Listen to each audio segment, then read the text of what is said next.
नमस्कार मित्रों। आज हम सुनेंगे कर्मभूमि उपन्यास का 15वां भाग। अमरकांत के जीवन में एक नई स्फूर्ति का संचार होने लगा। अब तक घर वालों ने उसके हर एक काम की अवहेलना की थी। सभी उसकी लगाम खींचते रहते थे। घोड़े में न वह दम रहा न वह उत्साह, लेकिन अब एक प्राणी बढ़ावा देता था, उसकी गर्दन पर हाथ फेरता था।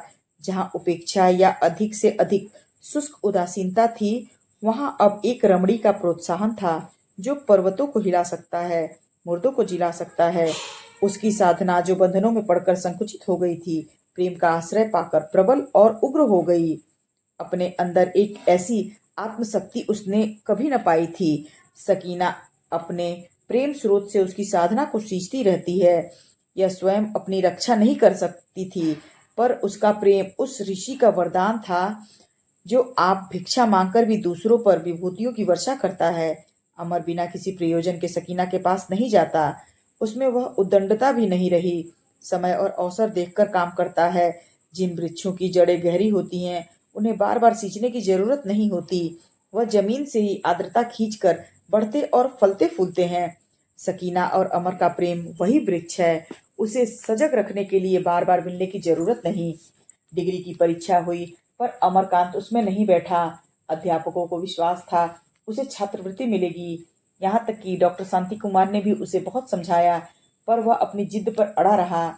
जीवन को सफल बनाने के लिए शिक्षा की जरूरत नहीं है, डिग्री नहीं। हमारी डिग्री है हमारा सेवा भाव, हमारी नम्रता, हमारे जीवन की सरलता। यह डिग्री नहीं मिली अगर हमारी आत्मा जागृत नहीं हुई, तो कागज की डिग्री व्यर्थ है। उसे इस शिक्षा से ही घृणा हो गई थी। जब वह अपने अध्यापकों को फैशन की गुलामी करते, स्वार्थ के लिए नाक रगड़ते, कम से कम करके अधिक से अधिक लाभ के लिए हाथ पसारते देखता, तो उसे घोर मानसिक वेदना होती थी। और इन्हीं महानुभावों के हाथ में राष्ट्र की बागडोर है। यही कौम के विधाता हैं।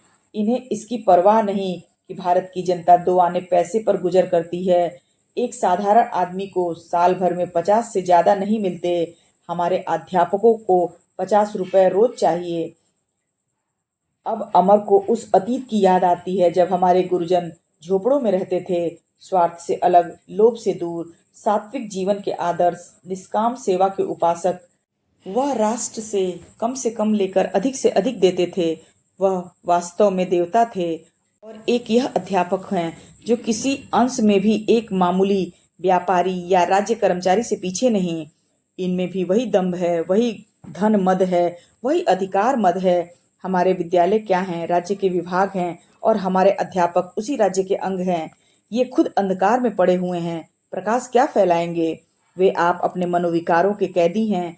आप अपनी इच्छाओं के गुलाम हैं, और अपने शिष्यों को भी उसी कैद और उसी गुलामी में डालते हैं। अमर की युवक कल्पना फिर अतीत का स्वप्न देखने लगी। परिस्थितियों को वह बिल्कुल भूल जाता। उसके कल्पित राष्ट्र के कर्मचारी सेवा के पुतले होते, अध्यापक झोपड़ी में रहने वाले वल्कलधारी, कंदमूल फल भोगी सन्यासी, जनता द्वेष और लोभ से रहित। न यह आए दिन के टंटे न बखेड़े। इतनी अदालतों की जरूरत क्या? यह बड़े बड़े महकमे किस लिए? ऐसा मालूम होता है गरीबों की लाश नोचने वाले गिद्धों का समूह है। जिसके पास जितनी बड़ी डिग्री है, उसका स्वार्थ भी उतना ही बढ़ा हुआ है। मानो लोभ और स्वार्थ ही विद्वता का लक्षण है। गरीबों को रोटियां मयस्सर न हो, कपड़ों को तरसते हों, पर हमारे शिक्षित भाइयों को मोटर चाहिए, बंगला चाहिए, नौकरों की एक पलटन चाहिए। इस संसार को अगर मनुष्य ने रचा है तो अन्यायी है, ईश्वर ने रचा है तो उसे क्या कहें? यही भावनाएं अमर के अंतस्थल की लहरों की भांति उठती रहती।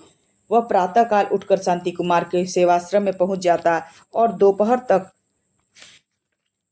वहां लड़कों को पढ़ाता रहता। पाठशाला डॉक्टर साहब के बंगले में थी। 9 बजे तक डॉक्टर साहब भी पढ़ाते थे। फीस बिल्कुल न ली जाती थी, फिर भी लड़के बहुत कम आते थे। सरकारी स्कूल में जहां फीस और जुर्माने और चंदों की भरमार रहती थी, लड़कों को बैठने की जगह न मिलती थी। यहाँ कोई झांकता भी न था। मुश्किल से 200-250 लड़के आते थे। छोटे छोटे भोले भाले निष्कपट बालकों का कैसा स्वाभाविक विकास हो, कैसे वे साहसी, संतोषी, सेवाशील नागरिक बन सके, यही मुख्य उद्देश्य था। सौंदर्य बोध, जो मानव प्रकृति का प्रधान अंग है, कैसे दूषित वातावरण से अलग रहकर अपनी पूर्णता पाए। संघर्ष की जगह सहानुभूति का विकास कैसे हो। दोनों मित्र यही सोचते रहते थे। उनके पास शिक्षा की कोई बनी बनाई प्रणाली न थी। उद्देश्य को सामने रखकर ही वह साधनों की व्यवस्था करते थे। आदर्श महापुरुषों के चरित्र, सेवा और त्याग की कथाएं, भक्ति और प्रेम के पद, यही शिक्षा के आधार थे। उनके दो सहयोगी और थे। एक आत्मानंद सन्यासी थे जो संसार से विरक्त होकर सेवा में जीवन सार्थक करना चाहते थे। दूसरे एक संगीत के आचार्य थे जिनका नाम था ब्रजनाथ। इन दोनों सहयोगियों के आ जाने से शाला की उपयोगिता बहुत बढ़ गई थी। एक दिन अमर ने शांति कुमार से कहा, आप आखिर कब तक प्रोफेसरी करते जाएंगे? जिस संस्था को हम जड़ से काटना चाहते हैं उसी से चिमटे रहना तो आपको शोभा नहीं देता। शांति कुमार ने मुस्कुराकर कहा, मैं खुद यही सोच रहा हूँ भाई, पर सोचता हूँ रुपए कहाँ से आएंगे। कुछ खर्च नहीं है तो भी 500 में तो संदेह ही नहीं है। आप इसकी चिंता न कीजिए, कहीं न कहीं से रुपए आ ही जाएंगे। फिर रुपए की जरूरत क्या है?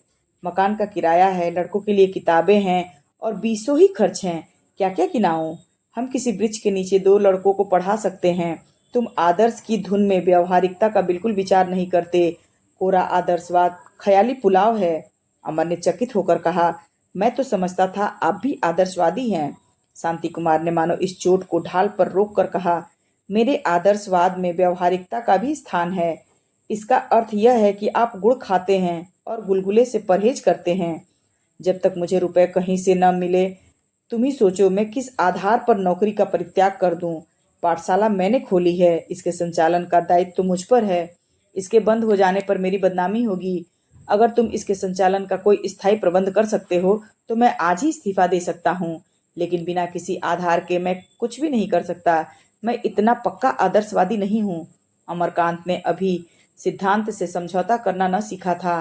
कार्य क्षेत्र में कुछ दिन रह जाने और संसार के कड़वे अनुभव हो जाने के बाद हमारी प्रकृति में जो ढीलापन आ जाता है, उस परिस्थिति में वह न पड़ा था। नवदीक्षितों को सिद्धांत में जो अटल भक्ति होती है वह उसमें भी थी। डॉक्टर साहब में उसे जो श्रद्धा थी, उसे जोर का धक्का लगा। उसे मालूम हुआ कि केवल बातों के वीर हैं, कहते कुछ हैं करते कुछ हैं। जिसका खुले शब्दों में यह आशय है कि संसार को धोखा देते हैं, ऐसे मनुष्य के साथ वह कैसे सहयोग कर सकता है? उसने जैसे धमकी दी, तो आप इस्तीफा नहीं दे सकते? उस वक्त तक नहीं, जब तक धन का कोई प्रबंध न हो। तो ऐसी दशा में मैं आपके साथ काम नहीं कर सकता। डॉक्टर साहब ने नम्रता से कहा, देखो अमरकांत, मुझे संसार का तुमसे ज्यादा तजुर्बा है। मेरा इतना जीवन नए नए परीक्षणों में ही गुजरा है। मैंने जो तत्व निकाला है वह यह है कि हमारा जीवन समझौते पर टिका हुआ है। अभी तुम मुझे जो चाहे समझो, पर एक समय आएगा जब तुम्हारी आंखें खुलेंगी और तुम्हें मालूम होगा कि जीवन में यथार्थ का महत्व आदर्श से जौ भर भी कम नहीं है। अमर ने जैसे आकाश में उड़ते हुए कहा, मैदान में मर जाना मैदान छोड़ देने से कहीं अच्छा है। और उसी वक्त वहां से चल दिया। पहले सलीम से मुठभेड़ हुई। सलीम इस साला को मदारी का तमाशा कहा करता था, जहां जादू की लकड़ी छुआ देने से ही मिट्टी सोना बन जाती है। वह एमए की तैयारी कर रहा था। उसकी अभिलाषा थी कोई अच्छा सरकारी पद पा जाए और चैन से रहे। सुधार और संगठन और राष्ट्रीय आंदोलन से उसे विशेष प्रेम न था। उसने यह खबर सुनी तो खुश होकर कहा, तुमने बहुत अच्छा किया, निकल आए। मैं डॉक्टर साहब को खूब जानता हूँ। वह उन लोगों में से है जो दूसरों के घर में आग लगाकर अपना हाथ सेकते हैं। कौम के नाम पर जान देते हैं, मगर जबान से। सुगधा भी खुश हुई। अमर का साला के पीछे पागल हो जाना उसे न मोहता था। डॉक्टर साहब से उसे चिढ़ थी। वही अमर को उंगलियों पर नचा रहे हैं। उन्हीं के फेरे में पड़कर अमर घर से उदासीन हो गया है। पर जब संध्या समय अमर ने सकीना से जिक्र किया तो उसने डॉक्टर साहब का पक्ष लिया। मैं समझती हूँ डॉक्टर साहब का ख्याल ठीक है। भूखे पेट खुदा भी याद नहीं आता। जिसके सिर रोजी की फिक्र हो वह कौम की क्या खिदमत करेगा, और करेगा तो अमानत में खयानत करेगा। आदमी भूखा नहीं रह सकता। फिर मदरसे का खर्च भी तो है। माना कि दरख्तों के नीचे ही मदरसा लेंगे, लेकिन वह बाग कहाँ है? कोई ऐसी जगह तो चाहिए जहाँ लड़के बैठकर पढ़ सकें। लड़कों को किताबें कागज चाहिए, बैठने के लिए फर्श चाहिए, डोल रस्सी चाहिए। या तो चंदे से आए या कोई कमा कर दे। सोचो, जो आदमी अपने वसूल के खिलाफ नौकरी करके एक काम की बुनियाद डालता है, वह उसके लिए कितनी कुर्बानी कर रहा है। तुम अपने वक्त की कुर्बानी करते हो, वह अपने जमीर तक की कुर्बानी देता है। मैं तो ऐसे आदमी को कहीं ज्यादा इज्जत के लायक समझती हूँ। पठानिन ने कहा, तुम इस छोकरी की बातों में न आना बेटा। जाकर घर का धंधा देखो, जिससे गृहस्थी का निर्वाह हो। वह सैलानीपन उन लोगों को चाहिए जो घर के निखट्टू हैं। तुम्हें अल्लाह ने इज्जत दी है, मर्तबा दिया है, बाल बच्चे दिए हैं। तुम इन खुराफातों में न पड़ो। अमर को अब टोपियां बेचने से फुर्सत मिल गई थी। बुढ़िया को रेणुका देवी के द्वारा चिकन का काम इतना ज्यादा मिल जाता था कि टोपियां कौन काटता। सलीम के घर से कोई न कोई काम आता ही रहता। उसके जरिए से और घरों से भी काम आ जाता था। सकीना के घर में कुछ खुशहाली नजर आती थी। घर की पुताई हो गई थी, द्वार पर नया पर्दा पड़ गया था, 2 खाटें नई आ गई थीं, खाटों पर दरियां भी नई थीं, कई बर्तन नए नए आ गए थे, कपड़े लत्ते की भी कोई शिकायत न थी। उर्दू का एक अखबार भी खाट पर रखा हुआ था। पठानिन को अपने अच्छे दिनों में भी इससे ज्यादा समृद्धि न हुई थी। बस उसे अगर कोई गम था तो यह कि सकीना शादी करने को राजी न होती थी। अमर यहाँ से चला तो अपनी भूल पर लज्जित था। सकीना के एक ही वाक्य ने उसके मन की सारी शंका शांत कर दी। डॉक्टर साहब में उसकी श्रद्धा फिर उतनी ही गहरी हो गई। सकीना की बुद्धिमत्ता, विचार, सौष्ठव, सूझ और निर्भीकता ने तो चकित और मुग्ध कर दिया था। सकीना से उसका परिचय जितना ही गहरा होता था, उतना ही उसका असर भी गहरा होता था। सुखदा अपनी प्रतिभा और गरिमा से उस पर शासन करती थी। वह शासन उसे अप्रिय था। सकीना अपनी नम्रता और मधुरता से उस पर शासन करती थी। वह शासन उसे प्रिय था। सुखदा में अधिकार का गर्व था, सकीना में समर्पण की दीनता थी। सुखदा अपने को पति से बुद्धिमान और कुशल समझती थी। सकीना समझती थी, मैं इनके आगे क्या हूँ। डॉक्टर साहब ने मुस्कुराकर पूछा, तो तुम्हारा यही निश्चय है कि मैं इस्तीफा दे दूं? वास्तव में मैंने इस्तीफा लिख रखा है और कल दे दूंगा। तुम्हारा सहयोग मैं नहीं खो सकता। मैं अकेला कुछ भी नहीं कर सकूंगा। तुम्हारे जाने के बाद मैंने ठंडे दिल से सोचा तो मालूम हुआ मैं व्यर्थ के मुंह में पड़ा हुआ हूँ। स्वामी दयानंद के पास क्या था जब उन्होंने आर्य समाज की बुनियाद डाली? अमरकांत भी मुस्कुराया। नहीं, मैंने ठंडे दिल से सोचा तो मालूम हुआ कि मैं गलती पर था। जब तक रुपए का कोई माकूल इंतजाम न हो जाए, आपको इस्तीफा देने की जरूरत नहीं। डॉक्टर साहब ने विस्मय से कहा, तुम व्यंग कर रहे हो? नहीं, मैंने आपसे बेअदबी की थी, उसे क्षमा कीजिए।